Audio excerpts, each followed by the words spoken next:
드디어 중국으로 돌아가다. 드디어 거대하던 두만강 도강의 날이 왔습니다. 며칠을 지내는 동안 우리는 두만강변의 할아버지 집에서 밥도 하고 청소도 하고 물도 길었습니다. 그 사이 할아버지 할머니 부부와 친해졌고 동생들의 모습도 한결 밝아졌습니다. 어머니는 장마당에 가서 돼지고기, 빵, 술을 사들고 할아버지께 드렸습니다. 그걸 받자마자 할아버지는 우리를 안내해줄 군인을 만나고 와야겠다며 밖으로 나갔습니다. 어머니의 재촉에 나와 동생들은 옷을 두툼하게 입고 떠날 준비를 했습니다. 도대체 우리 앞에 무슨 일들이 기다리고 있는 것일까?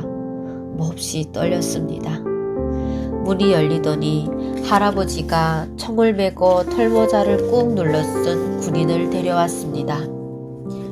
야가 자네들을 건너보낼 애네. 잘 상의하고 조심히 가게. 얼른 따라가게. 네, 할아버지 고맙습니다. 그동안 시세 많이 졌습니다. 안녕히 계세요. 어머니와 우리는 할아버지와 할머니에게 작별 인사를 하고 무작정 군인을 뒤따라갔습니다. 눈이 많이 내려 무릎까지 찼습니다. 우리는 눈 위에 생긴 작은 오솔길을 따라갔습니다. 벼랑 같은 낭떠러지 위에서 미끄러져 내려가더니 군인은 우리더러 그곳으로 내려오라고 했습니다.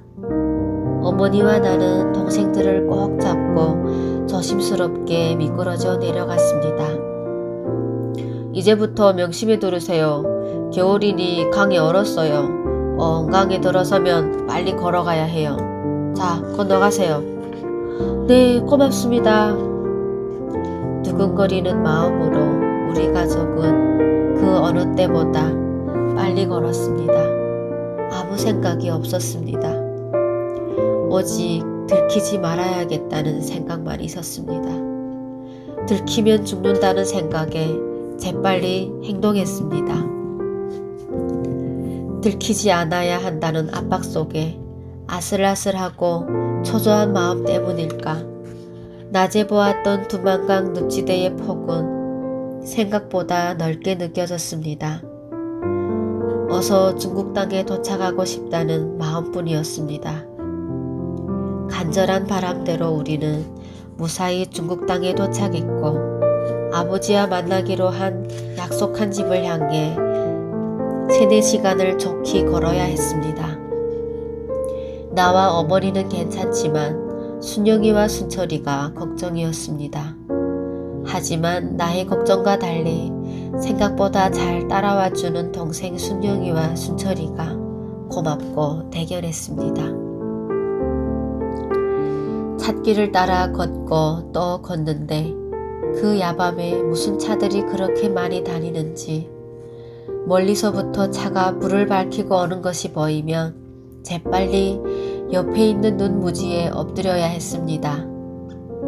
산에 낸 길인데다 길 주변에는 인가조차 없어 걸어다니는 사람들 또한 없어서 그 변경 지역에서는 걸어다니는 사람, 특히 밤에 걷는 사람들을 무조건 탈북자로 생각했기 때문입니다. 하루에도 수십 차례 공안차가 변경지역을 다니면서 탈북자들을 색출했습니다. 당연히 걷는 것도 조심해야 했습니다. 다행히 그다지 춥지도 않고 바람도 불지 않는 날씨라 동생들을 데리고 걷는 것은 크게 문제가 없었습니다. 예상한 시간에 맞게 마을 입구에 도착했습니다. 어머니가 평소에 도강할 때 미리 알아둔 집이어서 찾는 데는 시간이 걸리지 않았습니다. 곧장 그 집을 찾아 문을 두드렸습니다. 한밤중인데다 불이 꺼진 상태여서 옆집에서 못 듣게 조심해서 소리를 내야 했습니다. 똑똑똑. 계세요? 주인은 깊이 잠이 들었는지 몇 번 문을 두드리고 나서야 불이 켜지고 문이 열렸습니다. 누구세요?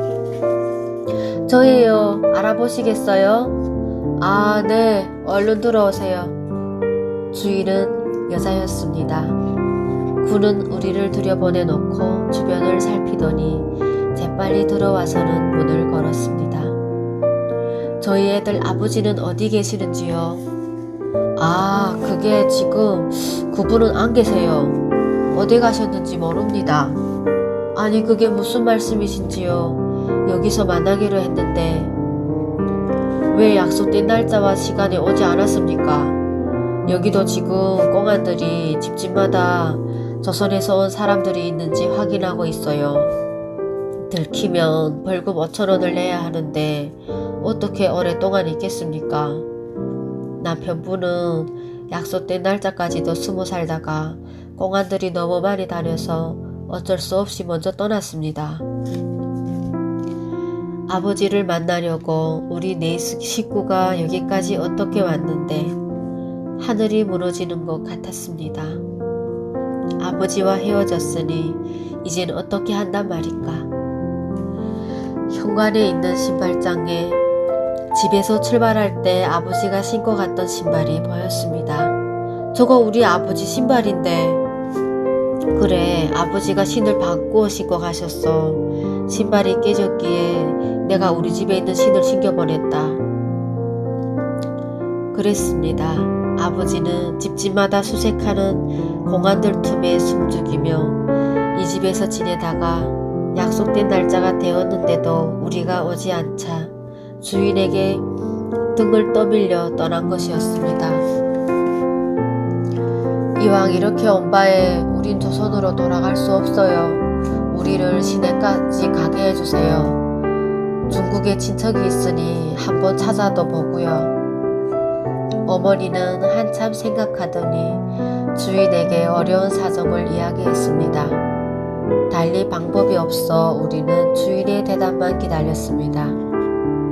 한숨을 내쉬던 주인이 어디론가 전화를 했습니다. 목사님, 안녕하십니까? 접니다. 여기 지금 조선에서 온 사람들이 있는데 의신처가 없습니다. 시내까지 가게 해달라는데요. 어떻게 하면 좋을지요? 아, 네, 그리로요? 아, 네, 알겠습니다. 무언가 좋은 소식이 있을는지 기대가 되었습니다. 제가 아는 목사님에게 전화를 했더니 연길에 있는 한 농장에 콩밭이 있는데 거기에 집도 있으니 잠시 머무르라고 하면서 내일 연길로 오라고 하네요. 다행히 우리에게 신경을 써주는 사람들이 있어서 마음이 놓였습니다. 네, 고맙습니다, 집사님. 어머니는 집주인을 집사님이라고 불렀습니다. 당시만 해도 나는 집사가 뭔지 교회가 뭔지도 몰랐습니다. 여기서 주무시면서 내일 떠날 마음의 준비도 하세요. 그럼 안녕히 주무세요. 주인은 우리에게 작은 방을 내주고 자러 갔습니다. 침대가 놓여있던 방의 벽에는 옷가지들과 함께 예수님의 초상화도 걸려 있었습니다. 얼른 잠잘 준비들 해라. 우리는 잠자리를 준비하고 침대에 가지런히 누웠습니다.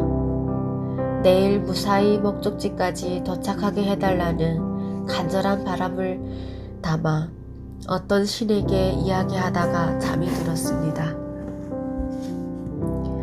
부엌에서 나는 된장국 냄새가 코를 찔렀습니다. 배가 고파서 음식 냄새를 금방 알아챘습니다. 눈을 떠보니 어머니가 이불을 정돈하고 있었습니다. 잠에서 깨는 동생들 모습도 어렴풋이 보였습니다. 옷을 챙겨 입고 된장국 냄새를 따라 가보니 주인이 밥을 해놓고 우리를 기다리고 있었습니다. 탈북 이후 중국에서 먹어보는 첫 음식이었습니다. 맛있는지 동생들도 정신없이 먹고 있는데 주인은 버스 안에서 주의해야 할 점들을 당부했습니다. 이제 차 시간이 다가오니 슬슬 갈 준비를 합시다. 버스에 타면 절대로 이야기를 해서는 안 됩니다. 조선 사람이라고 하면 바로 고자질에 잡혀갑니다. 그러니 절대로 말을 하지 말고 무서워하지도 말고 그냥 태어난 척 해야 합니다.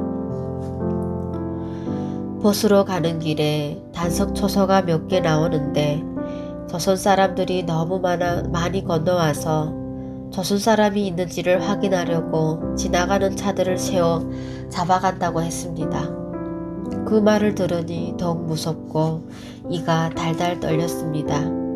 어쨌든 가야 할 길이었습니다.